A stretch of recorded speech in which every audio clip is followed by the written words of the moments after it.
Masechet Menaḥot Daf Nun Aleph. Tenan hatam, Habite Kohen Gadol lishatan ve'arichatan ve'afiyatan bifnim ve'dochot et hashabat. We quote a Mishnah from this Masechet later on that says that the Kohen Gadol, who has to bring this minchat chavitin twice a day, half in the morning and half in the afternoon, how is it made, where is it made, and when is it made? It explains that the kneading and the forming of the loaves and the baking have to be done within the courtyard of the Bet HaMikdash. There's a preparation area and a little oven in the courtyard, so that this is holy. It should not be taken out of the courtyard. And furthermore, the Kohen Gadol has to bring it every day, and that means he brings it even on Shabbat. Now, certainly, he's going to burn it on Shabbat, because it has to be done on Shabbat. And any temple service that has to be done on Shabbat overrides Shabbat. The chidush here is that even the preparation of it overrides Shabbat, because generally we would try to minimize the violation of Shabbat. If it's something that could have been done before, then you do it before. But here it's saying, no, even the preparation, the baking and the kneading, all that, which is Shabbat melacha, overrides Shabbat. Minahane mileh. Gemara asks, what's the source for this? Amar Rav Huna, tu fine te'afena na'a, vi'afela me'etmol in shefa la. The source is from the pasuk that we cited already yesterday that says, tu fine. Here it explains how to prepare them. Machavat b'shemesh te'aseh. We'll see this word come up in a minute. Murbechet tebi'ena tu fine minchat pitim. In a pan that should be made with oil, and when it is well soaked, thou shalt bring it in, and the baked pieces, that's tu fine, baked pitim pieces of the mincha, one will bring as a takrib reach nichoach laHashem. So from this word, tufine, we derive that it should be like two words. Te'afena na'a, should be baked and beautiful. If you bake it from yesterday, it's not going to be so beautiful. It's going to be all swollen. It's not going to be fresh.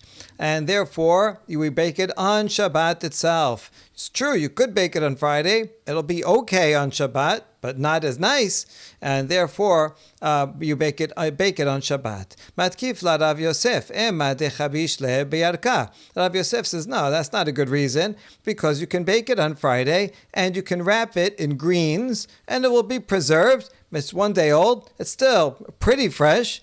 And so, therefore, that wouldn't be the reason. Teber b'Yishmael Tana, te'aseh, afilu be'Shabbat, te'aseh, va'afilu be'tum'ah.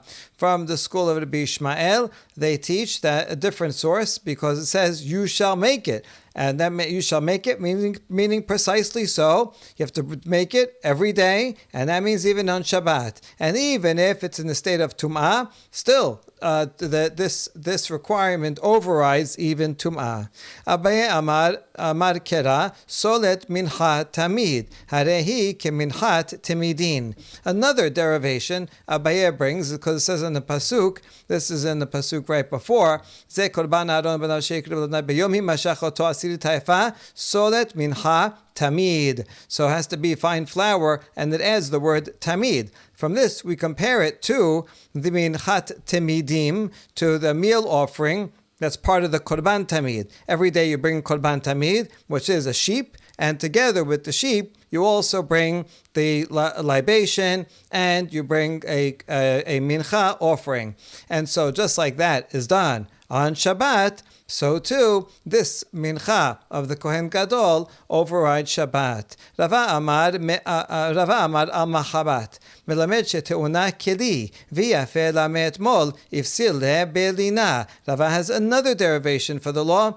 It says that the Kohen Gadol's korban is made on a griddle. So that means you need a vessel in order to prepare it. Now, once it's in a holy vessel, it becomes sanctified, not just Kiddushat Mammon, Kiddushat Haguf. Now, anything that has Kiddushat Haguf, that's it. It's sanctified and has to be done that day. If you prepare it from the day before on Friday, then already on Saturday morning, it becomes lina. Now it's done overnight, and it's invalid. And that's why it has to be prepared on this day, because if it's prepared on the day before, in a machabat, it will only be valid for that day and not the next day. Tanya kivate de Rava, a machabat melamed sheteuna kili. Rava, there's a braita that supports what Rava says. It says the same thing, a machabat, since it says it has to be in a griddle, that's a holy vessel, that means it's required to be in a vessel, and that makes it sanctified and usable only for that day. Bashemen leosif la shemen ve'eni yodea kama. The Braita next cites the word bashemen, which it says here in this pasuk al machabat bashemen. Now this is understood as an extra word because this is describing the korban mincha of the Kohen Gadol, and it already says it's a machabat, it's a griddle offering. Now we know a griddle cake offerings machabat from an individual voluntary offering. Anybody can bring such a thing, and the machabat on a griddle means it's fried, which already implies that it has oil in it. So why do you need the extra word to say al machabat bashemen? So that's what the Braita here is coming to explain. And it says bashemen is an extra word, and it's coming to teach that you need more oil than you would think. The problem is, I don't know how much more oil. Okay, this word and this discussion is going to involve us throughout the rest of the Amud. We're going to see a long Baraita that's going to bring various possibilities, and then we're going to analyze this Baraita and note a contradiction and offer 3 different interpretations. That contradiction is going to be regarding this very phrase here. At the beginning of this section of the Baraita, it's saying that you have to have extra oil. Now, what do you mean extra oil? How much would be the standard amount of oil? Well, let's say it was an individual mahabat offering. So for an individual korban mincha, you'd bring an isaron of flour and a log of oil. Okay, so that's a 1-to-1 relation there. So if it said nothing, then that's what you would expect. However, with this extra word bashemen, that means that it has to be more oil. Okay, so now we're going to use various ways to try to figure out what is the right amount of oil that the Kohen Gadol has to bring for his korban, and we're going to try out various possibilities through reason or through pesukim.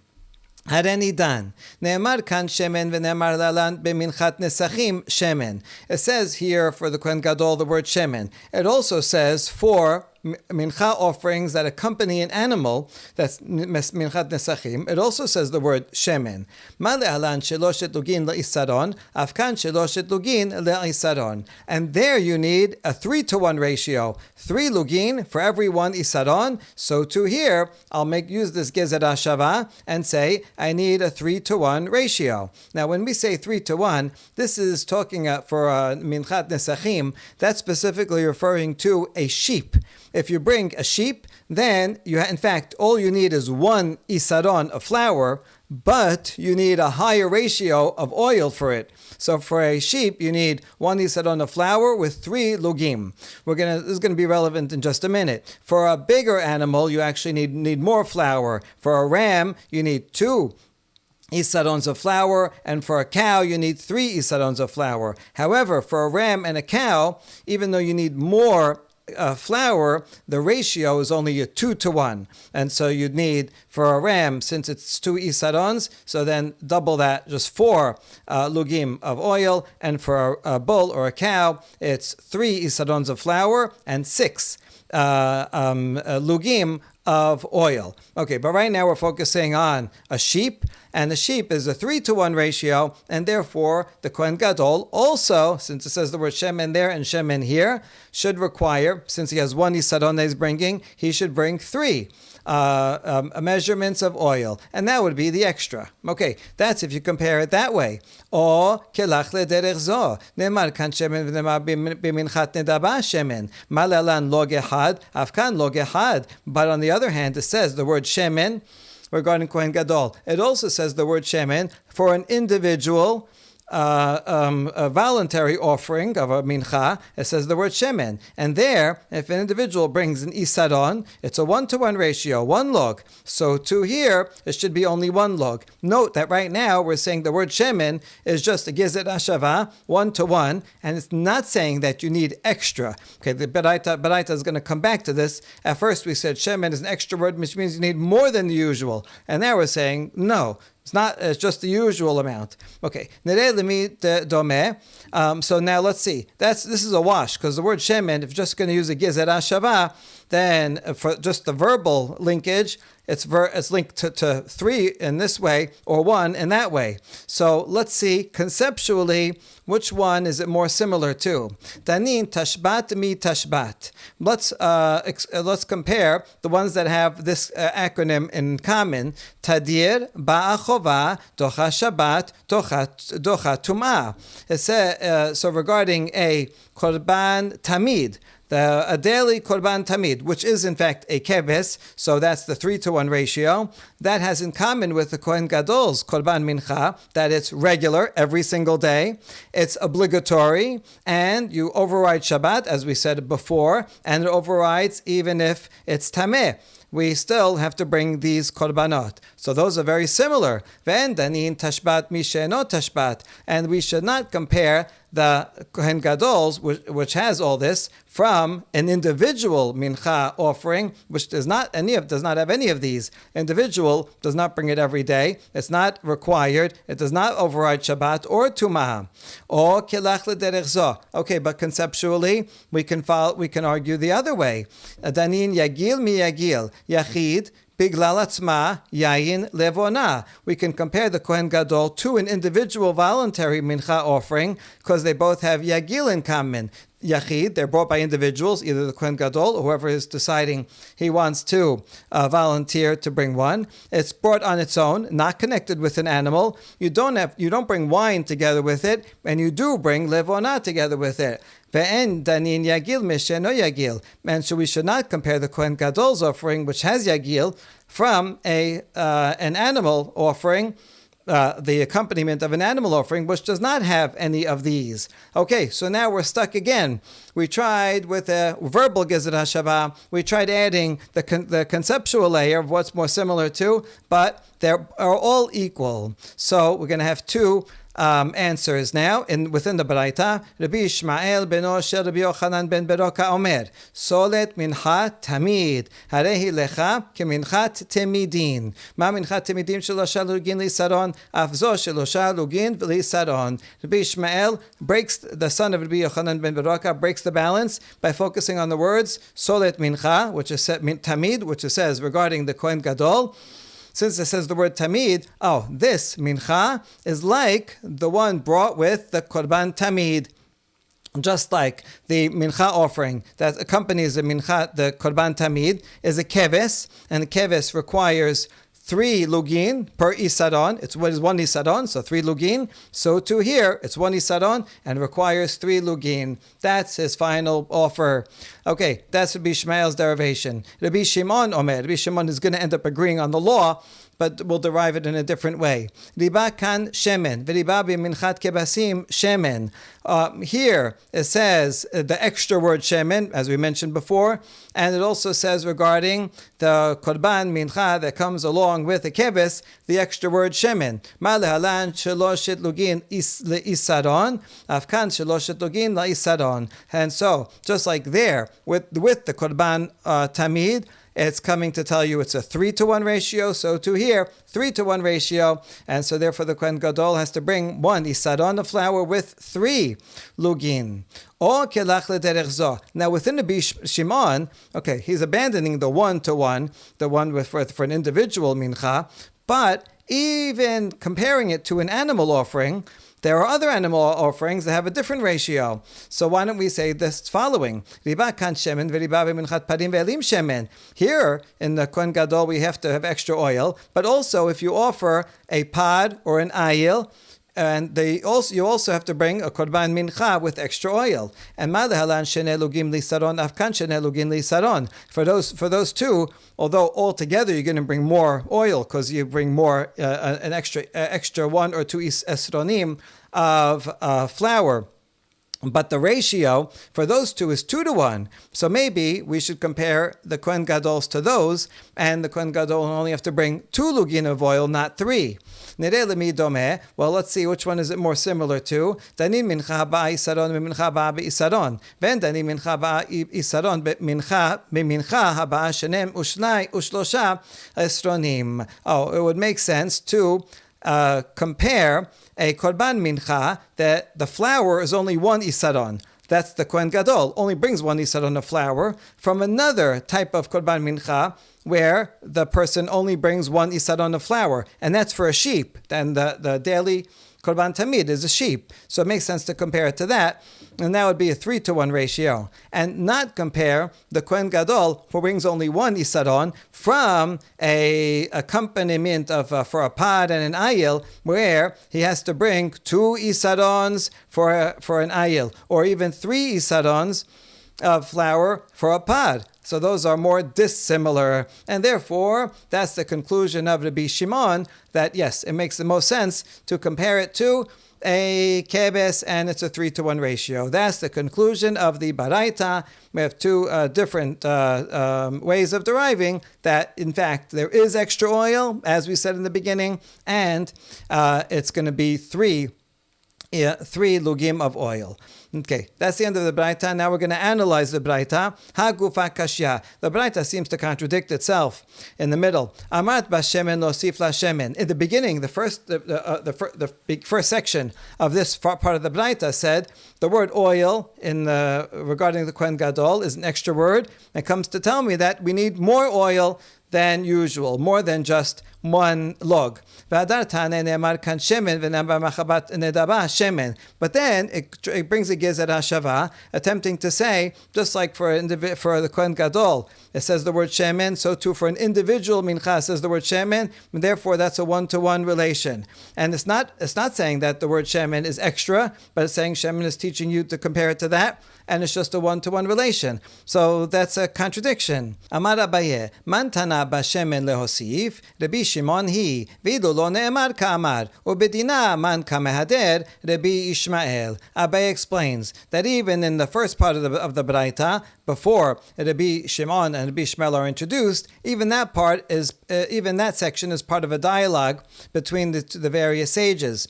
And the first part, the opening line of this part of the Braita that says, Bashemen means that you're going to add extra. That, in fact, is the opinion of Rabbi Shimon. And by the end, we see that Rabbi Shimon says, shemen is a word that comes to tell me that we need more than the usual amount. And so he says shemen regarding animals, and there you need more than a log. Okay, which type of animal? 2 or 3. And it says shemen regarding Kohen Gadol, and that means you need more, so definitely need more. And then he figures out to which, how much, 2 or 3. So Rabbi Shimon ends up using the word shemen as a ribui. But then, in the middle of the Braita, where it said, wait, let's see, maybe it says the word shemen, Kohen Gadol and shemen for an individual mincha, and was comparing it to those two and assuming that you don't need extra, that was using the style of ilu lo ne'emar. If it had not been for the extra term, for the word oil, that comes to mean extra, what might I have thought? And so that's what I was just going through, that possibility of, what if we didn't have the word shemen meaning extra? Could we have compared it to an individual korban? And now, when deriving it not from the word shemen, but rather through a derivation, Rabbi Ishmael responds and says, no, I'm not going to use the word shemen. I'm going to learn it from solet mincha tamid. And so he actually does not require the word bashemen for his derivation. Okay, that's Abaye's explanation of the back and forth. Second explanation, Rav Huna bered Rav Yoshua amar kula Rabbi Ishmael beno shel Rabbi Yochanan ben Beroka hi. Rav Huna, son of Rav Yoshua, says that all of the dialogue in the beginning is in fact from Rabbi Ishmael, the son of Rabbi Yochanan ben Beroka, who ends up learning it from Solet Mincha Tamid. V'hachi kamar, and this is what he's saying. Bashemen lo sif la shemen. Dilik bo hashemen lo sarich. Kevan dichti ba al machabat, kiminchat machabat damya. He's saying the word bashemen must be teaching us that you need extra oil. Because if it's just telling you that you need any oil, well, I don't need it to tell me that, because it says it's a griddle cake. And therefore I can compare it to the individual griddle cake offering, which has oil. So I know automatically that it has oil. So the word bashemen must come to mean that you have to add extra oil. That's his hypothesis, number one. But then Rabbi Ishmael himself wonders and says, well, maybe not. Or maybe I actually need the word shemen to teach me that I need any oil at all. Because if I had not had the word shemen in the pasuk, I might have said, there is a precedent of a mincha offering of a sinner, Olev Yoret, he brings only flour and not oil. And so, actually, I can't learn much from the word oil. I can only learn that I need oil. I can't necessarily learn that I need more oil. And then Rabbi Ishmael says, okay, you know what? Forget the word oil. Even if the word shemen is just coming to teach me that I need any oil at all, I have a different way to derive it from a derivation from solet minchat tamid. Vedandina velat yale ve'asrecha kera solet minchat tamid k'misem Rabbi Ishmael milete. So he does. He tries derivations. He tries to compare it to this. He tries to compare it to that. It goes through all the steps. Is it more similar in these 4 items? Is more similar in those 4 ways to that? So he tries to compare it, but he doesn't end up just with a conceptual comparison. He cannot do it, and so he ends up proving it from Solet Minchat Tamid. So at first, he says Bashemin is coming to add something extra. Then he says maybe not. I can't just rely on the word Bashemin, saying for sure we need more than a log of shemen. So then we try comparing it conceptually to this or that, but that doesn't work, and so Rabbi Ishmael ends up with Solet Minchat Tamid, Kidim Hisayem, Rabbi Ishmael Mileteh, and that's what his conclusion in fact is. But that whole section is all the back and forth is all Rabbi Ishmael, and then Rabbi Shimon says his own thing separately. Rabba Amar Kula Rabbi Shimon. Rabba says, no, we can explain that this is all Rabbi Shimon. Ve'ilu lo ne'emar kamar. He was saying, if I did not have the word shemen, what would I say? Vachi kamar. Here's what he's saying. Ba shemen lo sif la shemen. Dilik bo la shemen la sirik kema dichtiba al mahabat kemahabat amya. Ve'ad shelo yomar ba shemen yesh li badin. He was saying the word shemen must be coming to say that I need more than just 1 log of shemen. Because if it was coming to tell me that I need any oil at all, I don't need that, because it says it's a griddle cake offering, so it's got to be similar to a griddle cake that requires oil. And so this is going to have to require oil. Now, if it had not said shemen, then I would be able to make a gezerah shava and say, it says shemen here, it says word shemen for an individual mincha, it says word shemen for an animal. Well, let me see. Vedan dina, and he makes a conceptual comparison to say it's more similar to this in 4 ways, tadir, and not Shabbat. Tuma, it's more similar to that. But he was not successful. And then he says, okay, you know what? Without the word bashemen, I can't do it. So he brings it back. He was trying out to see what would happen without shemen, but in the end, he's inconclusive. And then he brings the word shemen. And then Rabbi Shimon says, well, what if it's even though you need extra, who says you need 3? Maybe you only need 2 lugim of oil, like parim ve'elim, v'hadad amar danin mincha ba'ay saron v'chule, and then he concluded that we'll compare it to a sheep, because there you would need only 1 isaron of flour, just like the Kohen Gadol only requires 1 isaron of flour, and that's how we end up, no matter what, with a 3-to-1 ratio, and the Kohen Gadol has to bring 3 lugim of oil. The next Mishnah teaches, Lo minu kohen acher tachtav, mishel mi hayta kereva. What if a Kohen Gadol died in the middle of the day?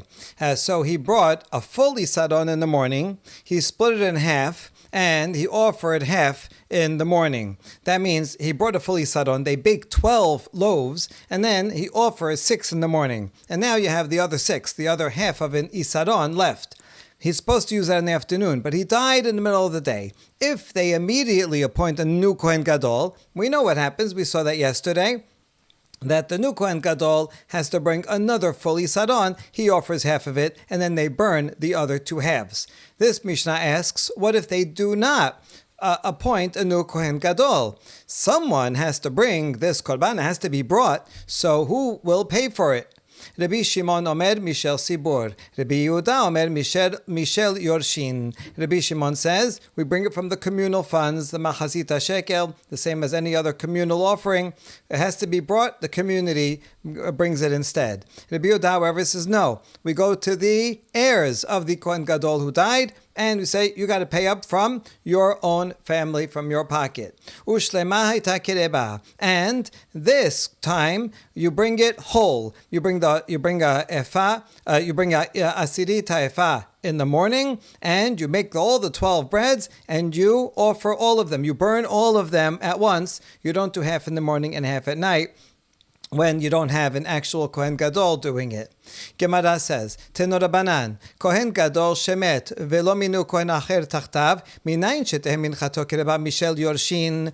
And now the Braita is going to have derivations for this law of Rabbi Yehuda, that it comes from the heirs. If Kohen Gadol dies and they did not appoint another one instead, how do you know that? We bring it from the heirs. Talmud lomar vehakohen hamashiach tachtav mi banav yaaseh ota. This is in chapter 6 of Vayikra, verse 15. It says, HaKohen Mashiach tachtav mi banav yaseh ota. The Kohen who is chosen as Kohen Gadol in his place shall offer it. It is a statute for Hashem forever. But it says of his sons. So you see the word mi banav, he has to do it. So the Kohen Gadol, if he's not around, then the sons have to bring it, even if they're not yet appointed to be Kohen Gadol, or maybe his brother's going to be appointed, whoever's going to be appointed, but nobody's appointed yet. Mi Banav teaches that the sons, or the heirs, whoever are the heirs of the Kohen Gadol, have to bring it. Yachol yakriben hasain. Now, we might think that you bring it half in the morning and half in the afternoon, same as if the Kohen Gadol did it. Talmud omar otah kula velo chesya debre Rabbi Yehuda. That's why it says this word here, otah, yaseh otah. Otah means it, singular. You bring it all at once and not half-half. That's the opinion of Rabbi Yehuda. Rabbi Shimon omer hok olam mishel olam. Rabbi Shimon says, it says the word hok olam, right here, hok olam. The word olam literally means forever.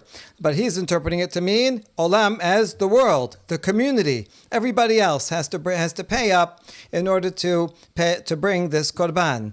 Kalil toktar shete kula behaktara. And when it says here, kalil toktar, wholly burnt, that teaches that it's entirely burnt. You might have, when the Kohen Gadol brings it, it's also entirely burnt. Of course, because anytime a Kohen brings any korban mincha, it's entirely burnt. Nobody eats it. You might think that according to Rabbi Shimon, since the community is paying for it, so maybe the other Kohanim can eat it. Not so. This also is entirely burnt.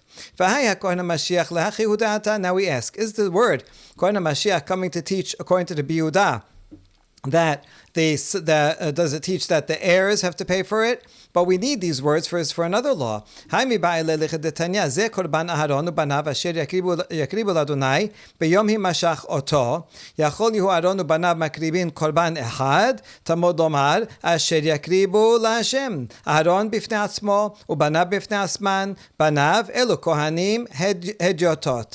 the pasuk earlier, 13. It says, this is the korban of Aaron and his sons that they will bring on the day that they are anointed, that they are inaugurated. Okay, so we learn from here that Aaron and his sons, when they are inaugurated, they have to bring the same kind of korban, same one that the Kohen Gadol brings every day. This is for an inauguration ceremony also. Now, for whom? So let's see. Could it be that Aaron and his sons would bring all one, since it says, this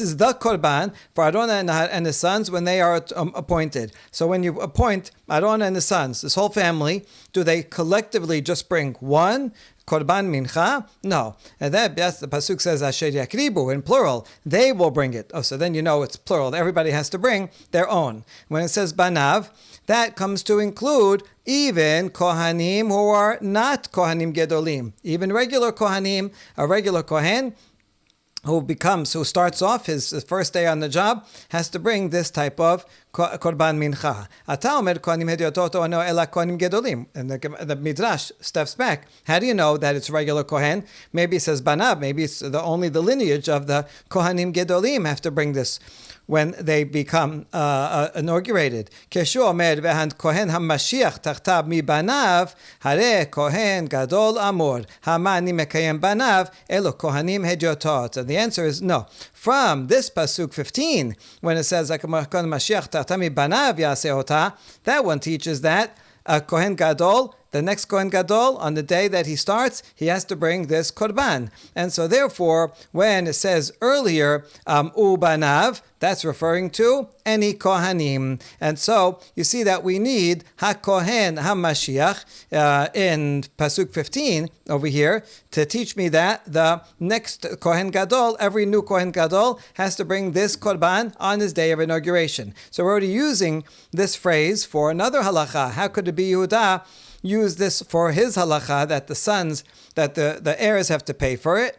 And the answer is, Im ken lichtob kera HaKohen HaMashiach tachtav banav ya'aseh. Mai mi banav shmat mina tarte. If the pasuk was only teaching that the heirs have to pay for it, they could have just said HaKohen HaMashiach tachtav, that the Kohen Gadol, instead of him, the sons will offer it. It just said banav, and then I would know that the sons have to pay for it. But it has an extra letter, mi banav, and that teaches me for two halachot. One, that if they don't appoint one, then the sons have to pay, the heirs have to pay for it. And the other halacha is that this teaches that every new Kohen Gadol has to bring this special one on his day of inauguration. He also has to bring every day that he's Kohen Gadol.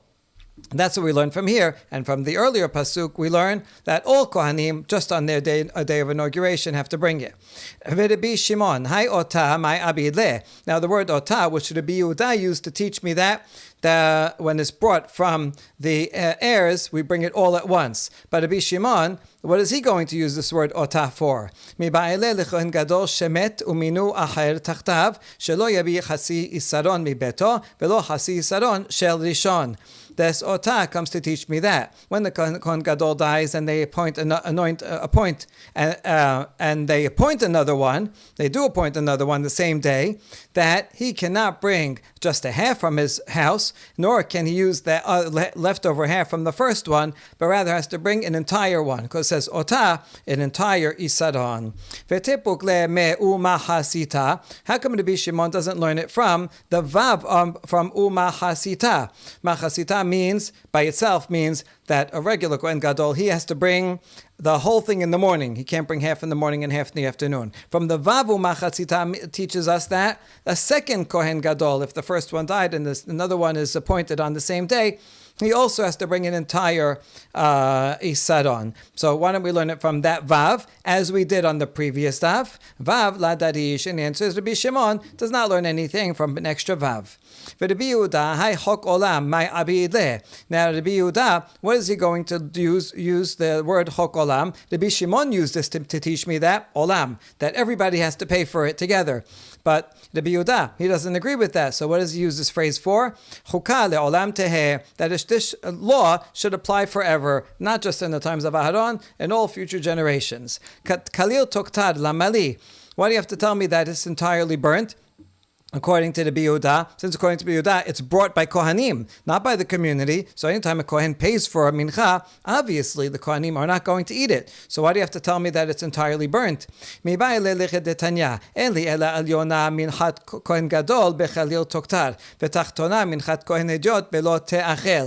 Baraita is explaining that we need it to join together with the next pasuk. Next pasuk says, "V'chol minchat kohen kalil tiyeh lo te'achel." Anytime any Kohen brings a korban, this is the source that we learn that it's entirely burnt, kalil, and it shall not be eaten. So there's two laws here that this law here says it has to be entirely burnt. Over here it says it cannot be eaten. So prohibition, lo ta'aseh, if anybody eats it.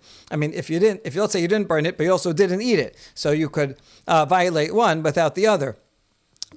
So here, this is talking about any Kohen. So the Midrash then goes ahead and explains, En li ela an yonah, the first law, the one of the Kohen Gadol, that I know has to be entirely burnt. And for the second law, regarding a regular Kohen, I know you can't eat it. But how do you know that you should apply each prohibition to the other? How do you know that I should also apply that you're not allowed to eat it for the Kohen Gadols, and also that you have to burn it to the regular one? Talmud Omar, Kalil Gzera Shava. That's why I need the word Kalil in both, so I could connect them with their Gezerah Shava. Nemar kan Kalil Neman Lahalan Kalil.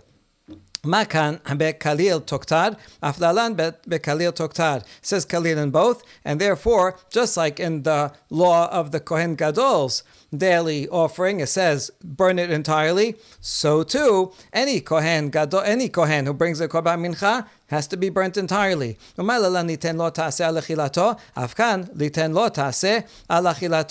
just like for the second law of a regular Kohen, that it's a negative prohibition if you eat it, so too, that of the Kohen Gadol, there's a law ta'aseh if anyone should eat it. Now, according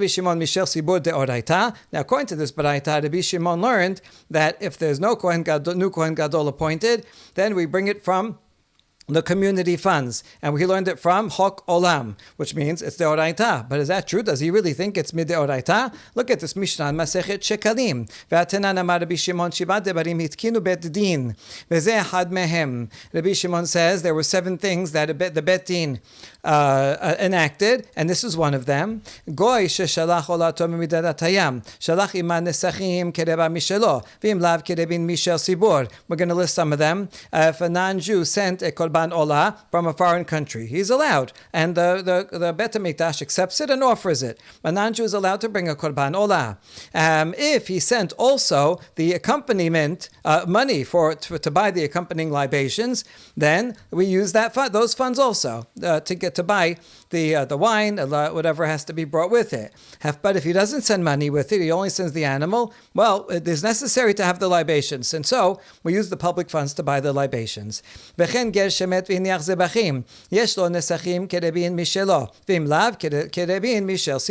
Similarly, if a convert dies and he left an animal, some animals that were designated to be a korban, so we have to offer them as a korban. If there's also money for libations, then we'll use that money. But if not, then we'll use the public funds for it. Well, the point is he's a get, he has no relatives, so we can't go to the family and collect it from his estate. If it was someone who was around in the country and someone who has family, then we can say, hey, listen, your father donated this animal, but he has to pay for the libations too. So you have to pay it from the estate. But in these cases, we can't. There's no other money, so we use the public money. Utnai betin hu Kohen Gadol shemet velo minu Kohen acher tachtav. Another ordinance that the sages made. We're not listing all 7, but this is just a couple of them. And so the next one is that a Kohen Gadol who dies, and they do not appoint another one immediately, that this daily Korban Mincha offering is brought from the communal funds. You see from this Mishnah that this is a dirabanan. It's a rabbinic ordinance, not the oraita. So why are you telling me that he's learning it from the word olam? Amar Rabbi Abu Shene takanot havu. Rabbi Abu says actually it is a Torah law, and there's also an ordinance because there were 2 different ordinances. It goes in 2 steps. Deoraita midisibor. Mideoraita, the community has to pay for it, as it says Chok Olam. That's the basic law. Kevan dechazu deka midahka lishka takinu deligbi miyorshim. But at some point, it went on for a while that there was no Kohen Gadol.